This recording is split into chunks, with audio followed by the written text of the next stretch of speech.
সল্টলেকের বিজে ব্লকে গেস্ট হাউসের মোড়কের আড়ালে চলছিল মধুচক্র।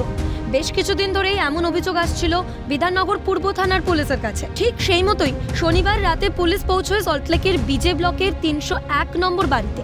বাড়ির গেটের বাইরে লেখা নিউ ড্রিম গেস্ট হাউস, কিন্তু এই গেস্ট হাউস কতটা সাধারণ মানুষের থাকার জন্য ছিল তা এখন প্রশ্নের মুখে। জানা যাচ্ছে ওই গেস্ট হাউসে দিনরাত বহু ছেলে ও মেয়ের আনাগোনা চলত। শনিবার ওই গেস্ট হাউসে পৌঁছেও পুলিশ সেখানে ৩ জন মেয়ে ও ৩ জন ছেলেকে থাকতে দেখে। তাদের সকলকেই জিজ্ঞাসাবাদ করলেও পুলিশ কোনো সদুত্তর পায়নি।